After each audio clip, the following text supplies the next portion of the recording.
Welcome to the Resilience Check-In. My name's John Fawcett. Today I'm talking with Professor John Ehrenreich.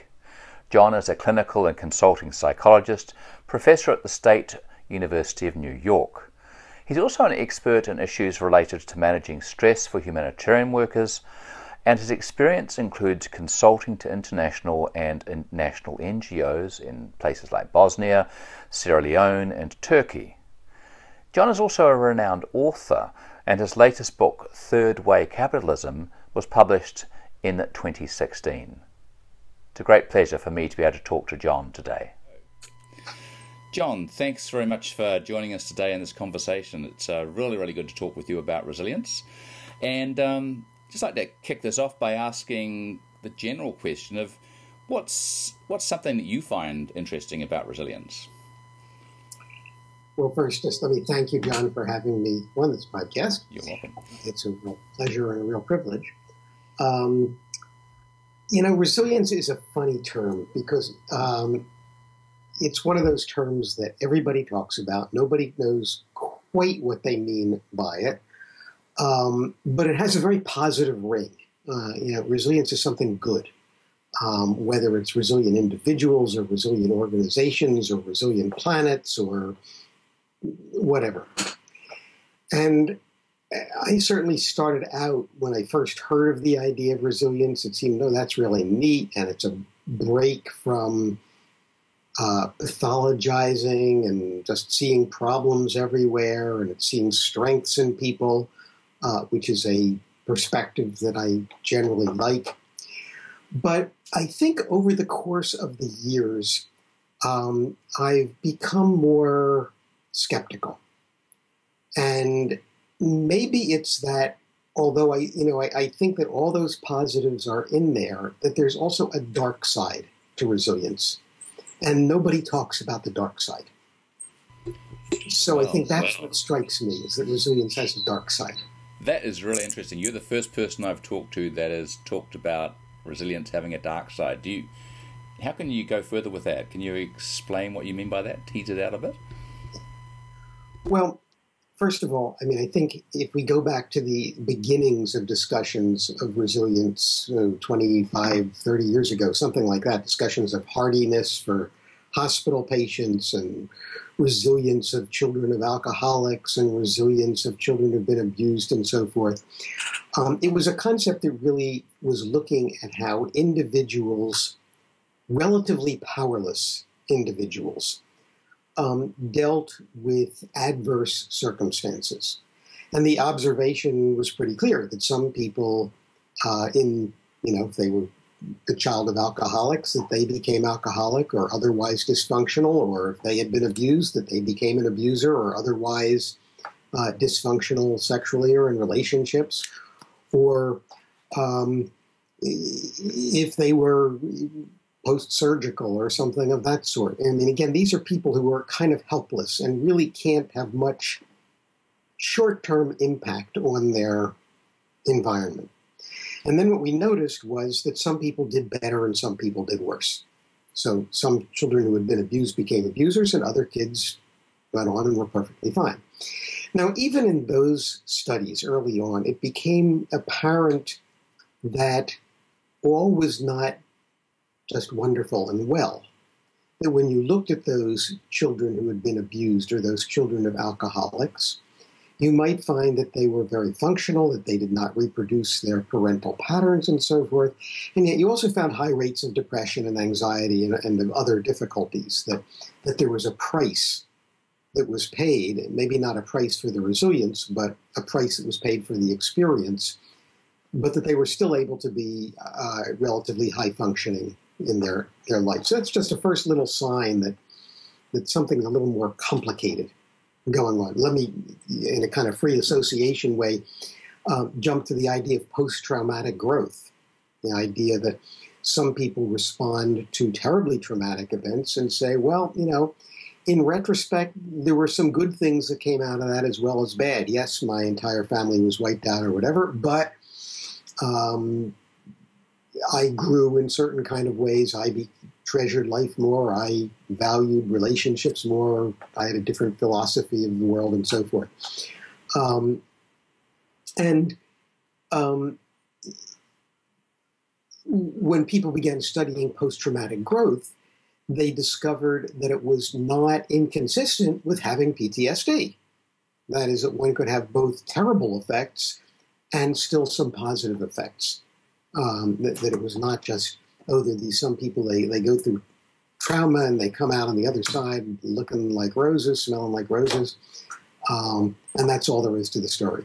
They could be suffering tremendously. They could have all sorts of dysfunctional elements in their life, and yet at the same time there is a positive element. And I think that that's perhaps an example of resilience in that case. That post-traumatic growth is one of those kinds of resilience, and yet there's another piece to the story. It's not all that, now we don't have to worry about them because they're resilient. They show post-traumatic growth. I think that what's happened over the years is that this concept of resilience, which initially dealt with individuals who were powerless. So whether you're talking about the child who's abused or whose parents are alcoholic, the medical patient who is the patient, they're ill in the face of horrible pain or suffering or disability, or whether you're talking about the victim of some traumatic events in adulthood, whether it be an earthquake or a war, or, that there's nothing that they can do about it. It is what it is. And so that focus on the individual is appropriate, although even there, as I say, the most resilient individuals, it may not be a simple, unalloyed story of success and happiness. But I think that the phrase resilience came to be used for a much wider array of things, which were experienced individually, but which didn't necessarily have that inexorable kind of quality to it. Somebody loses their job and they show resilience. Well, losing your job is a complicated thing. First of all, did you lose your job because you screwed up?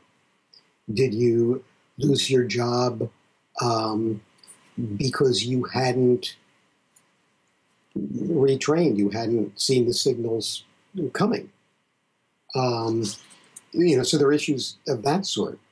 But there's some other usages where it really began to bother me. Particularly people began talking about resilient communities. A community that's terribly impoverished, for example, and yet within that community some kind of spirit develops that they're able to, support each other in ways that people do well. And my question is, well, yeah, but why the devil didn't you deal with the fact that everybody's poor and that the housing is lousy and that the health conditions are lousy and the food supply is lousy? That why are we talking about the responsibility of the individual to be resilient here and not about the responsibility of the individual, the community, the society to change those conditions that individuals have to be resilient in the face of? So you see a lot of that educational reform movement in the States, that public schools are terrible, teachers are terrible, and blah, blah, blah, blah, blah. And yet there's some kids who escape that because they have grit. Right. And grit is another right. Yeah. for resilience, right? Yeah. And, all the studies show that the principal determinant of student performance in school is poverty. Kids who are poor do this. Right. There are many ways that works out. There are many intermediate steps. But the bottom line is you can have the greatest teachers in the world, the greatest school in the world, and you're still going to have most kids in those impoverished environments because of issues having to do with their families and their community and their peers and their prospects and so forth, who are not going to do as well as kids in much more middle class and upper class environments. Now, some kids are going to do better than others, and that's a good thing. And grit, et cetera, all those things. Yeah. But they're kind of missing the point. Yeah. And the reformers who say, well, what we have to do is we have to inculcate resilience in kids. We have to inculcate grit. Right. A lot of the charter schools go in that direction. Rather than It's not those things are bad things, but they're completely missing the point of why not this individual child fails at school, but why so many children fail at school. Right. So there's kind of issue. You don't hold with that, really hold with that idea of the resilient community in the face of, say, abject poverty per se, because the poverty continues to exist. Well, the resilience part is fine. Right. But if it becomes an excuse for ignoring what can be done about the reality that people have to be resilient in response to, Right. it's not so fine. And then it's a cop-out. When we say the response to poor schools or kids have to have grit, that's a cop-out. Right. It's not because it's not good for kids to have grit, but it really avoids dealing with the underlying issue. Even in a certain sense, if we talk about resilient families who've been, coming out of a conflict situation, right?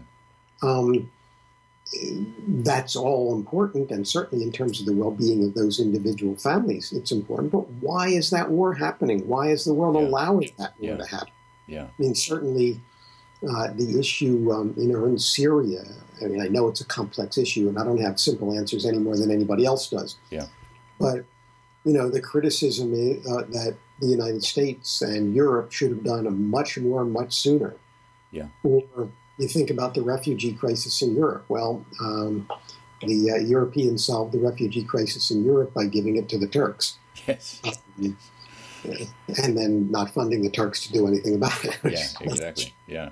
But, these are real cop-outs. They're not dealing with the real issue. So I was just thinking about, just see if I can personalize it for myself in terms of, and this may be a crass example, but if I understand what you're saying correctly, it's something rather like we use resilience as an excuse for not necessarily addressing the core issue that might exist at a community level, if that core issue is, for example, poverty, because we can look at pictures of smiling, happy kids and saying, this is a resilience that has a lot of, and this is a community that has lots of resilience. Look at them, they're so happy. What they need to do is develop more strength, more grit, so they can get through this problem. Is that correct? To give another example from the sustaining staff of humanitarian organizations. Right.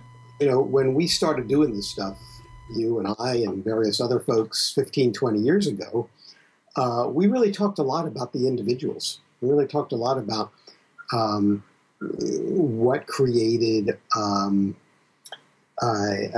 kind of strength in the face of the difficult jobs that people are doing. And, sometimes at a very mundane level, get enough sleep. Right?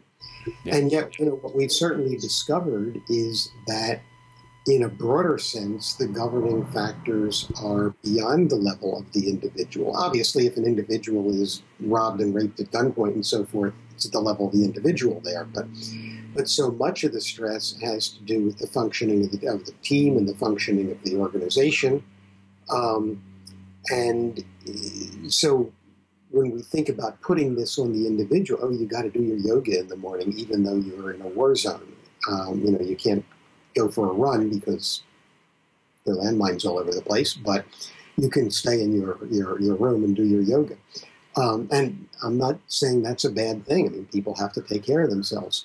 And yet the fact that the team lead is a total idiot, or that the organization can't manage to supply them with paper clips, or has grossly inappropriate expectations of workload or of living conditions, or creates differentials between national and international staff that are problematic, or that simply fails to understand the difference in the pressures on different kinds of staff, women, national minorities, and so forth. Those are what the issues are. When we talk about resilience, we have to talk about how the organization creates resilience, rather than simply how the individual creates resilience. That reminds me of I visited a refugee camp, a Syrian refugee camp, which was run pretty well. But I was struck by the fact that the camp director praised the resilience of the woman who had been hired locally to run the Safe Children's programs.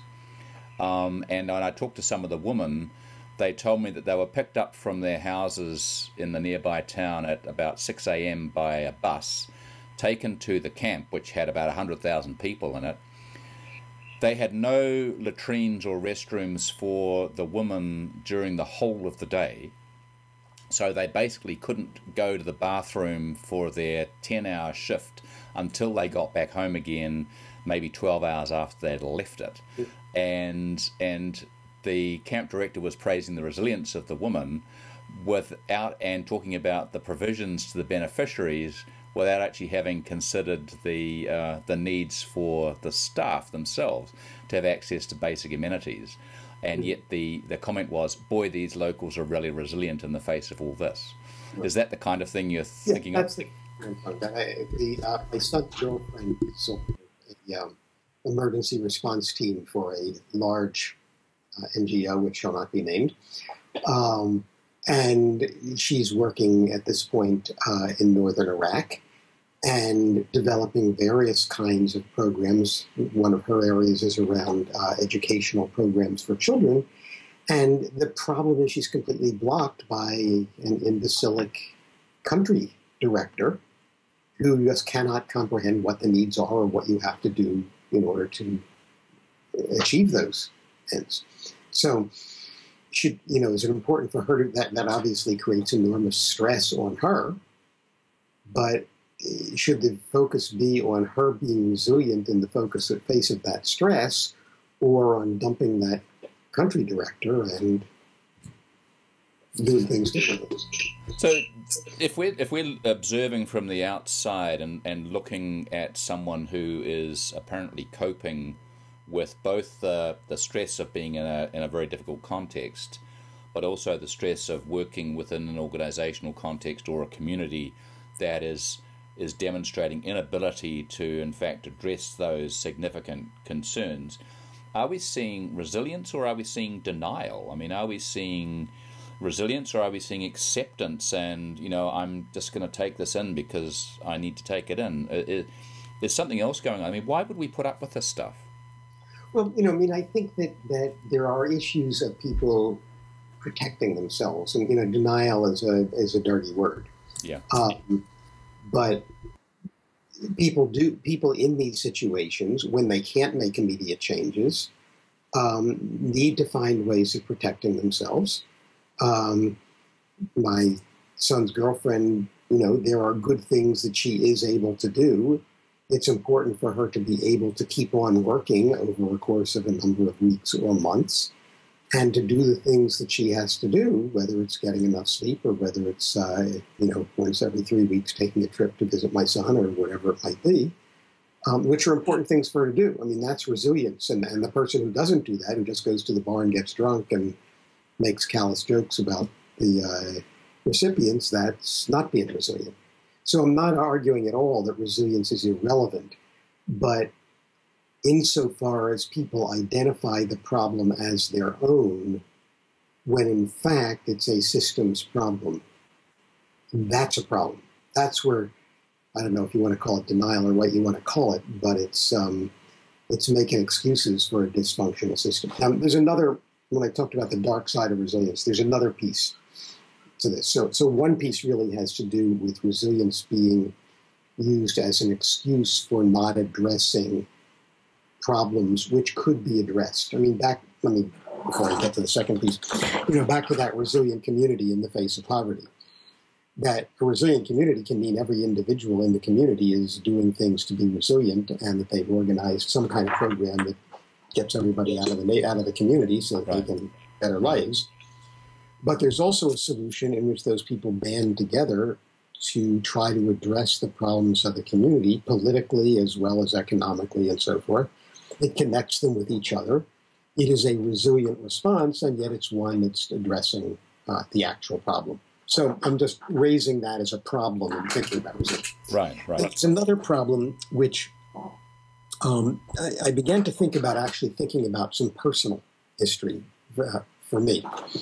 When I was a small boy, more years ago than I care to think, my father had a series of crises, I suppose we could call it. The first one was that he was diagnosed with tuberculosis. And this was right at the tail end of World War II. And they thought he was going to die. I mean, most people with tuberculosis in those days did die. But he was very lucky. Streptomycin as a treatment was just beginning to come into the civilian sector. And he was, in fact, one of the experimental animals. He got, 83 shots a day or something like that. And he survived. He was away from his family for a year and a half in a sanitarium, but eventually he got back home and got back to work. And then he lost his job. And I won't go through the details of why he lost his job, but he lost his job, and basically he had been a school teacher. And he was unemployed or semi-unemployed for the following 3 or 4 years. And eventually he ended up in a very different kind of job, doing scientific writing for a pharmaceutical company.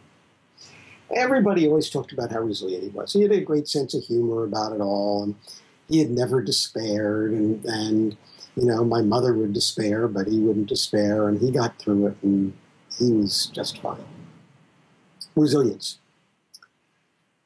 I remember the day, many years later, that I was having a conversation with him, and he said to me, getting sick was one of the best things that ever happened to me, because I was able to use that time to essentially to retrain, to develop. He had been a chemist, and he studied a lot of biology and sort of turned himself into something of a biologist.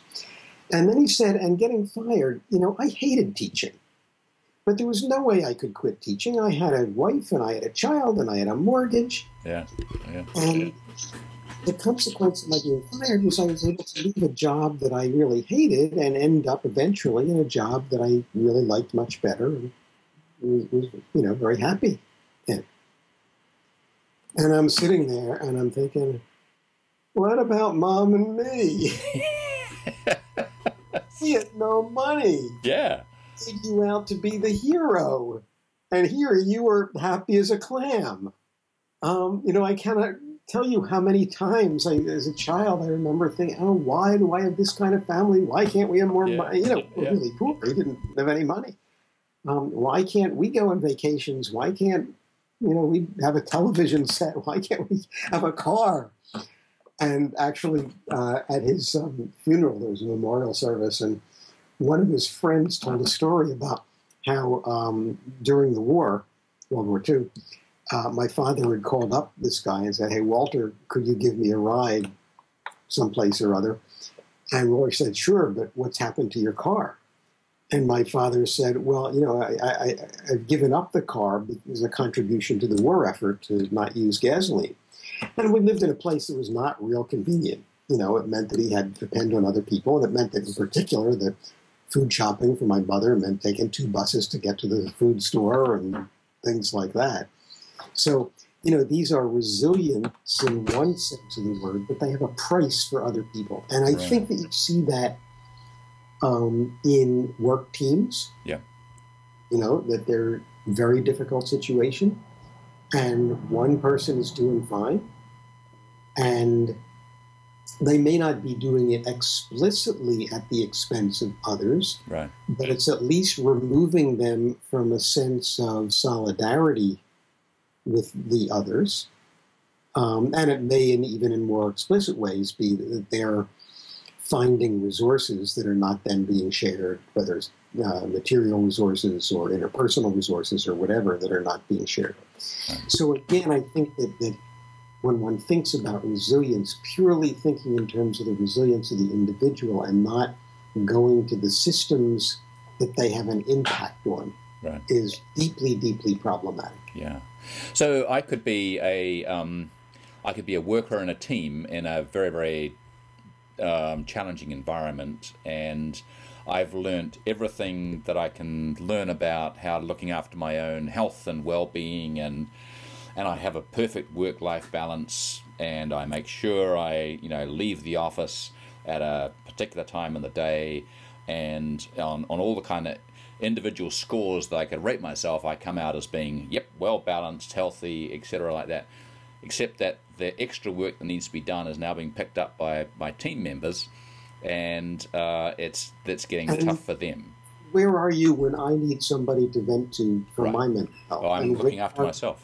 When I try to organize everybody to go out to eat together to build that team cohesion, but you're off in your yoga class taking care of yourself. Yeah. And, I'm not saying you shouldn't do that yoga class, but there's a price, that you're pursuing your well-being in ways that you could redirect it to things that would help me and the other members of the team as well.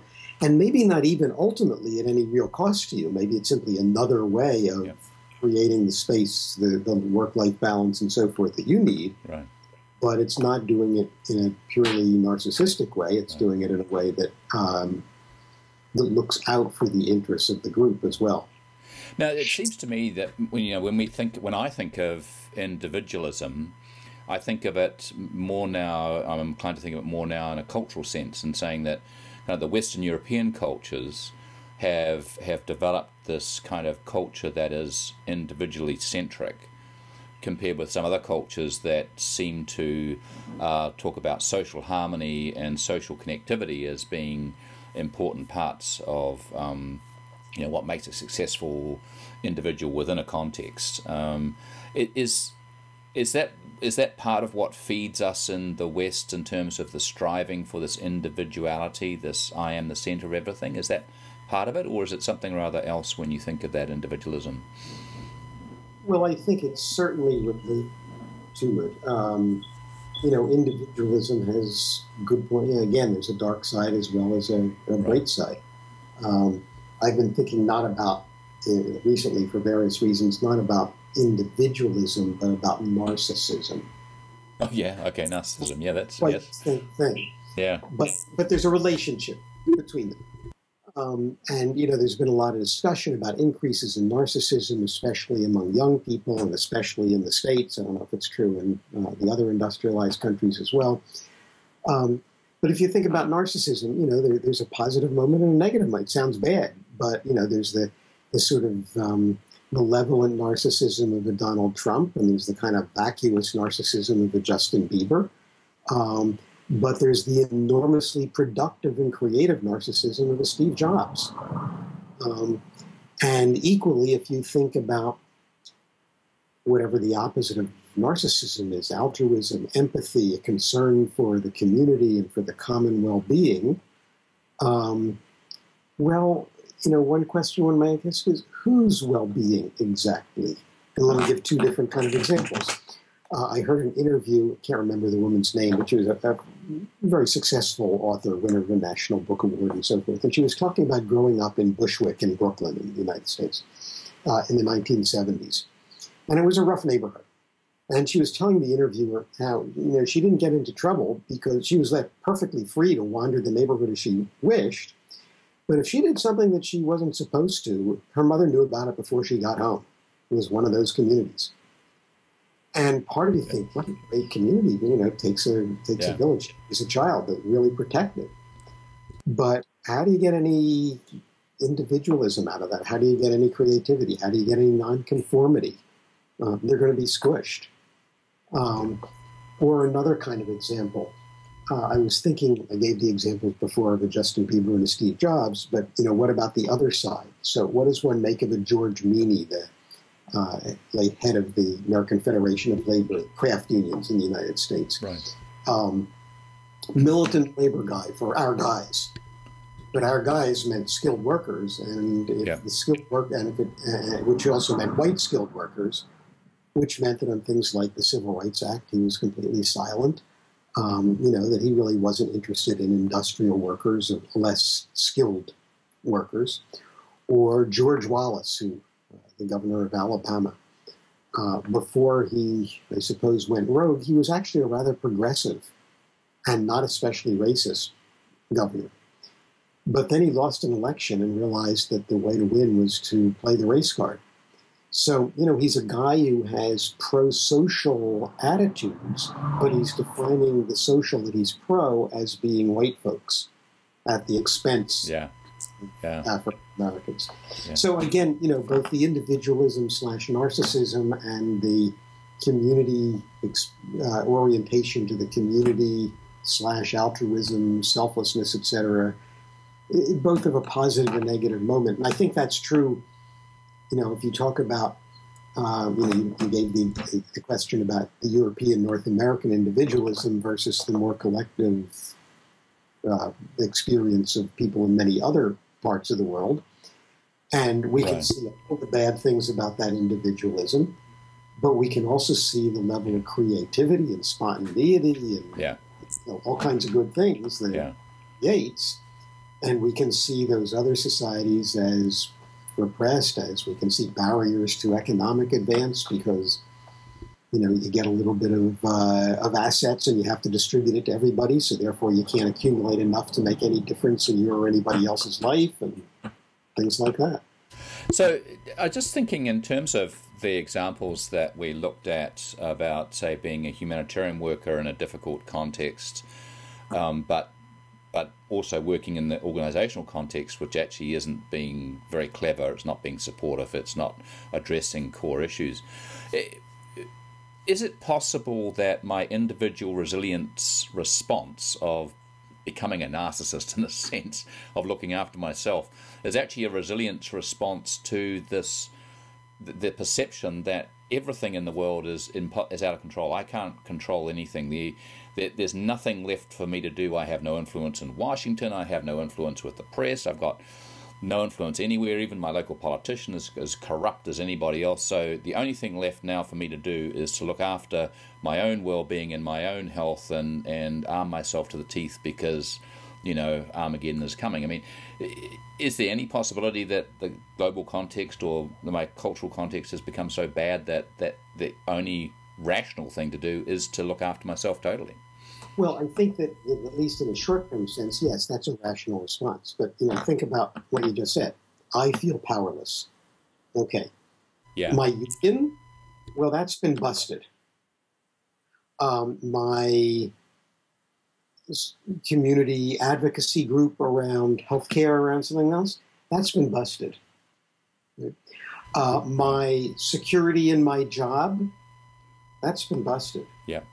My powerlessness is an objective thing, and the rational solution is, take care of myself, but it's not an ahistorical thing. It's something that happened.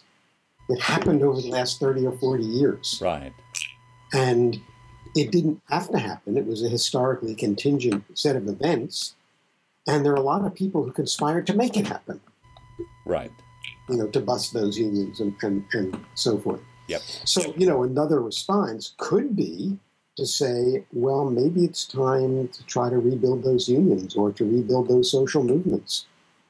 And it may be that in some immediate material sense, that if I put my energy into building the community organization or the union, in some immediate material sense, maybe I'm not going to be that much better off, but maybe in some social sense or even in some spiritual sense, I'm going to be a lot better off.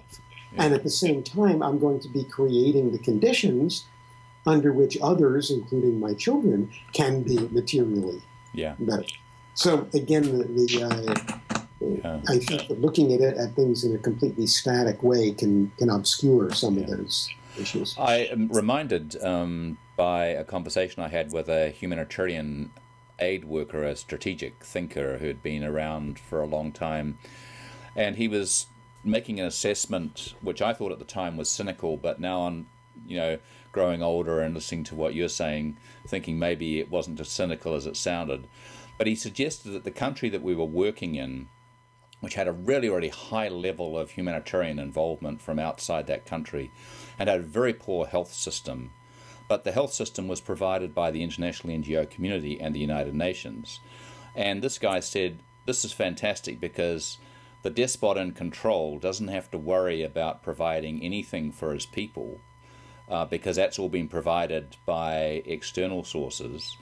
And so he opens up the whole of the health sector to external providers, but keeps a tight rein on the political structure, and anyone who steps out of line basically disappears. And he was saying, everybody feels good about this apart from the poor folks who have to go to the poor factories to earn poor wages to send clothing to Western countries, that is the local people. But the humanitarian workers and the aid workers and the United Nations folk, they all feel good about this because they're providing a service. But in fact, it's very, very clever political leadership from the top echelons of the country. Does that ring a bell? There's been a serious, I don't know if it's a serious debate, but there's certainly been a discussion among people thinking about humanitarian aid, about exactly that issue, about whether humanitarian aid and development aid, other than, I mean, I'm not thinking about total emergency services, but the longer term kind of aid, whether the net effect is a positive or a negative one, and whether in some places they wouldn't be better off if we just let them alone and said, figure it out yourself. So, I mean, I think there's maybe somewhere in between on that there forms of systems that are useful, but there is a problem there. So then looking at, I'm thinking, because I haven't had this conversation with you before about the dark side of resilience, so I'm just thinking off the top of my head, but I'm thinking, could we talk about a positively resilient community as being one that is able to look at the issues that are confronting it and looking to take some action to remedy them, like whether it's poverty or whether it's street crime or whether it's access to health services or whatever, that there's two ways of being resilient. And essentially what you're saying is one way is to just build grit and be strong, and maybe one of us will make it to Harvard out of a generation. But another way to do that might be to say as a community, look, these are the issues that face us. We've been marginalized in the education sector, the health sector, the employment sector. We have poor nutritional levels. We have useless water supply, no electricity. What can we as a community do about these core issues right here and now for all of us? Was that an example of what you might classify as positive resilience? Sure. I mean, let me give two other examples. These are from a long, long time ago, but they've always stuck in my mind. And I can't document these. It was out of the past. One of the things people noticed during the American Civil Rights Movement in the 1960s was when the Civil Rights Movement came to town, when the city was full of demonstrations and demands and so forth, crime rates went down. Okay, that was it was a very resilient act, not only with respect to addressing segregation, but with respect to creating communities. Even in cities that had riots in the 60s. What came out of those riots was very high levels of organization within the community, which were then able to do all sorts of things that, if you had tried to organize a community group to do X, Y, or Z before the riot, it wouldn't have been possible. But people who emerged as leaders sort of semi-spontaneously, moved on. Now, obviously, that's not an argument for riots. It's not an argument that doesn't see the dark side of that. It's not an argument that says, oh, then everything was wonderful in those communities. But again, the total negativity is not justified. Can't remember what the other example is. So, are you suggesting? And this is looking broad history now, and I'm probably reaching here, but are you suggesting there's some kind of cycle that goes on inside, say, looking at Western history, where there are intentional reductions of people's life, liberty, and wellness by other actors who are looking to maximize profit, for example, until a point where someone or the community says, we've had enough, we need to actually take some leadership ourselves to address some of these issues? Is that kind of what you're talking about? Well, I'm not sure that I would call it a cyclical phenomenon, just because that takes the human agency away from it. It's an automatic thing. I agree. If you look at American history, which I'm much more familiar with than other countries, though, that there have been repeated waves of social movements to reform social conditions. This is just looking at the social conditions issue, and there are many other areas where resilience is relevant. But, if one thinks post-Civil War Reconstruction, and then again in the 1890s, early 1900s, populism and the socialist movement and the labor movement and progressivism. And then again in the 1930s with the New Deal and the, again, resurgence of the labor movement and a variety of other social movements. And then again in the 1960s and early 70s with the civil rights movement and the gay rights movement, the feminist movement. And so, so that these waves of social reform, and they don't sustain themselves nonstop. They do get defeated, they die down, for any of them they get absorbed in a variety of different ways. I think our recent history, again, America's recent history, is that it's been a long time that there have been isolated kinds of things, including some very recent ones, the Fight for 15 and Black Lives Matter and the school opt-out movement and the Sanders campaign and so forth, but they haven't gelled into a larger series of struggles around changing the conditions of life in communities. So again, I don't want to make too much of the cycle of that as if it has some automaticity to it, but it's a continuous process. And I think probably the same thing is true even if you think about individual resilience, that an individual goes through periods of being more resilient and periods of being less resilient. Yeah. But then you're also taking back to that personal example of your father. There's the possibility that me paying attention to my own resilience has consequences for my family members, which the family members may not even be aware of until some time later, and it comes as a blinding shock to them to find that the conditions that they've been living under. I remember what the other example I was going to give when I was talking about the civil rights movement and crime going down. Frantz Fanon, the French-Algerian doctor who worked with the National Liberation Movement in Algeria in the 1960s, describes being a French-trained psychiatrist, and he talks about working with Algerian patients during the early years of the liberation struggle. And he talks about how discouraging it was.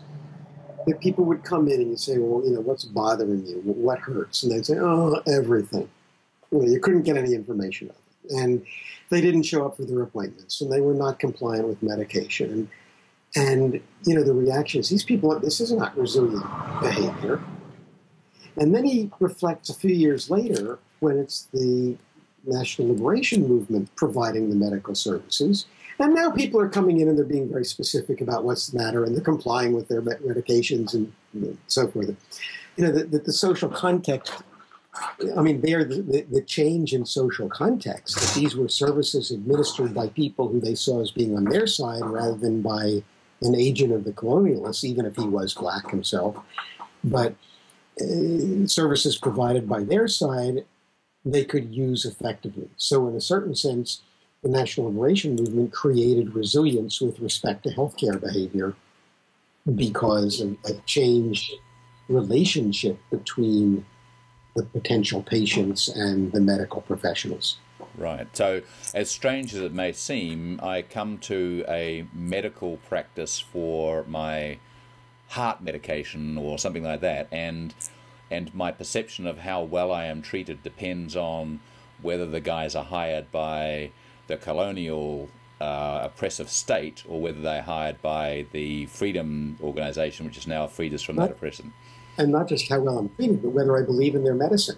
Yes, exactly, yeah. Is it medicine that has attributes of colonialism, or is it medicine, the same substance that have attributes of liberation? Although, I guess what I'm saying is that there's a certain rational quality when that patient would come in and not cooperate. They were preserving their own integrity and their own community's integrity, even at the price of their own individual well-being. Another personal story years ago, my then wife and a friend of hers were talking about a trip they had, just a minor trip, wasn't to go to a store, but it was to go to something or other. And they had gotten lost. And I said, well, did you stop and ask for directions. And they said, yeah, we stopped at a gas station. The guy gave us directions how to get there. And I said, well, so what was the problem? And my wife's friend said, well, it was a man who didn't pay any attention. And, but you can see the way in which in a certain particular historical moment that to say being told by a man is not something, I don't want to benefit from being told by a man because it helps me to maintain my sense of myself as an autonomous woman, not to do so, even though it meant I got somewhere 15 minutes late or half an hour late as a consequence. So there's a rationality that goes beyond immediate rationality to how one preserves a sense of self-coherence and how one preserves a sense of connection to one's community and of loyalty to one's community and so forth. And those are just as powerful as both material well-being and also other elements in purely individual well-being. It seems to me from the common theme that I'm picking up from talking with you today, John, is that we cannot separate ourselves from the society, the culture, the context, the people around us in terms of looking at resilience. Yeah, and whether it means society, the culture, or whether it means your team or your immediate family, that the context is beyond you as an individual. I'm losing your sound. Does that work now? Sorry, I clicked the wrong button. We're coming to the end. I must let you go, but I had just one last kind of question or area to look at. There seems to be in some of the literature, there seems to be a connection between hope and resilience. If I'm hopeful for myself, or if I'm hopeful for my future, there seems to be a greater chance that I will get through whatever the circumstances are, external or internal for that matter.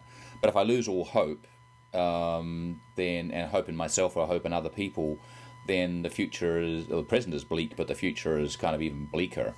You and I are talking now at the end of August of 2016, and it seems to be from some perspectives a world in some kind of turmoil, and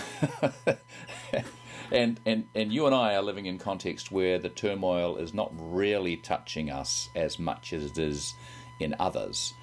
But how much does this kind of sense of hope for the future permeate what we're talking about in terms of our resilience as individuals and as communities at the present time?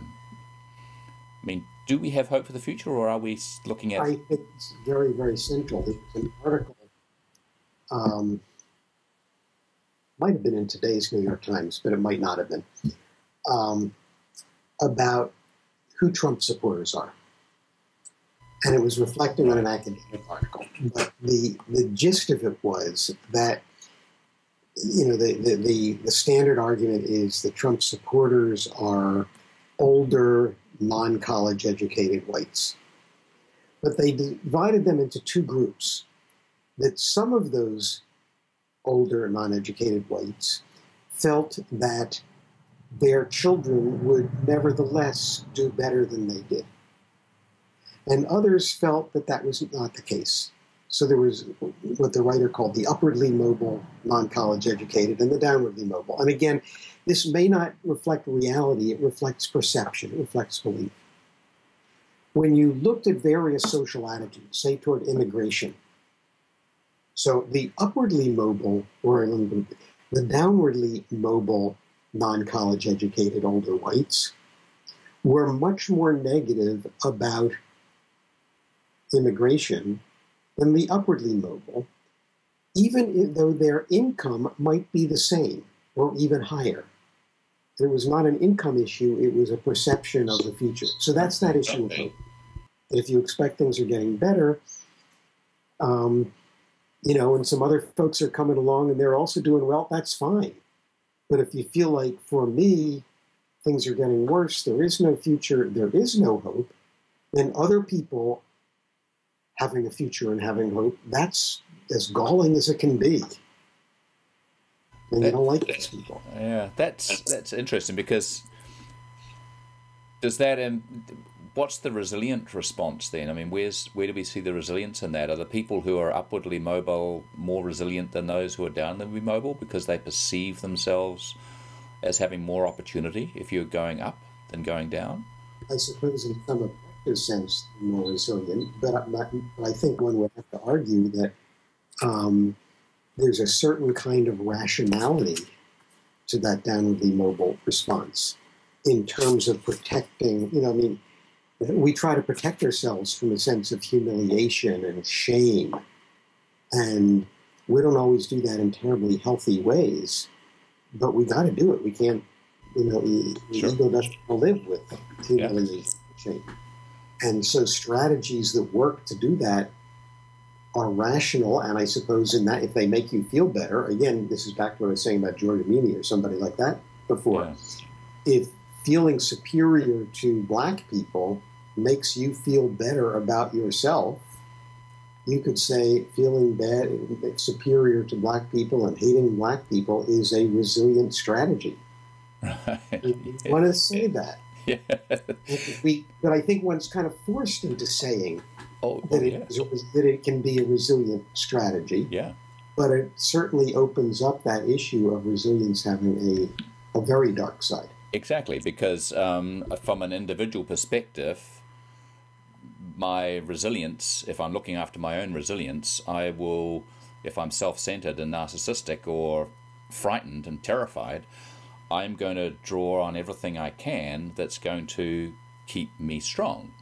And if that means that a sector in society has to be now regarded as a threat to my life, then I'm going to maximize that in order to keep myself strong. I'm not depressed. I don't take my anger out on my wife. Yeah. But I have contempt for blacks and Mexicans and immigrants and Jews and everybody who ain't like me. Yeah.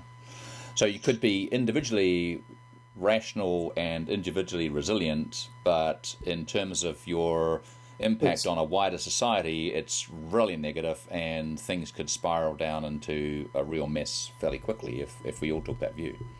Exactly. Yeah. Well, look. I've certainly seen, when these conversations, I'm afraid they always go back to Hitler.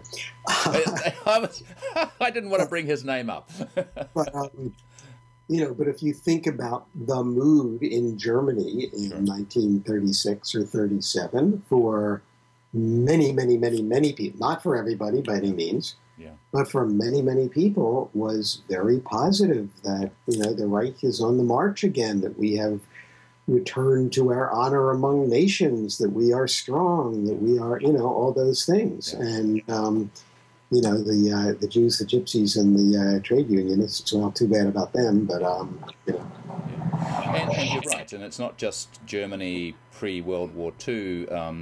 Italy went through a similar sense of renewed identity, and some argue that what's happening in England at the moment is a sense of that renewed identity as England being the nation of all, and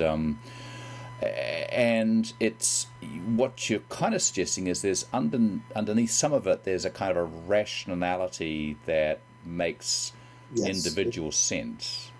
The rationality doesn't have to do only with objective self-interest in the sort of material sense, that there are psychological elements of protecting the ego that are very, very important. Right. And in fact, that people will sacrifice their material well-being and even their physical safety in order to protect their psychological integrity and their sense of themselves as a coherent, stable individual. Yeah, yeah. And that from the perspective of the pressures on that individual, that's being resilient. Yes, exactly. In some weird sense. And again, one of the problems of resilient, of the word, that we don't have a very good way of distinguishing between those different the sort of kinds of resilience that not only are of benefit psychologically and in perhaps other ways to the individual, but are of benefit psychologically in other ways to the larger social context, whether the family or the team or the organization or the community or the society or whatever.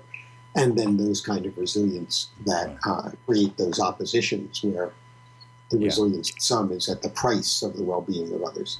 So what we might be able to suggest then, that there's two, maybe there's probably more, but two levels of resilience. My initial choice to look after my own resilience might have some success or payoff in the short term, but in the longer term that may have implications for those that I supposedly care about. A better strategy would be to try and pay attention to the resilience of those around me in my community or in a wider context, and look at some of the issues that are impacting all of us, and together see if we can make changes to that, because the return on that investment over the medium to longer term is actually better for us as a whole. Yeah, I mean, again, I think you have to be careful, though. I'm not trying to create a simple opposition between them. No. And I think it has to do, in a way, with awareness and with conscious decision making, so that decision to invest in the solidarity and cohesion of one's team or of one's community, rather than putting all of one's resources into taking care of myself, that may be a rational strategy, as well as a strategy that in a larger sense is more resilient. That doesn't mean I shouldn't do my yoga in the morning. Yeah. Okay. All right. Look, I'm going to have to let you go because I've taken up too much of your time already, but I could keep on talking about this for a long time, and we might need to come back to it again later on in 2016 after the dust has settled on a number of different campaigns to just see how resilient we're all feeling. I'm feeling on November 8th or whatever the date is. Exactly, that's right. So look, thanks very much, John, for this. I really appreciate your time. Thanks, John. It was a great discussion.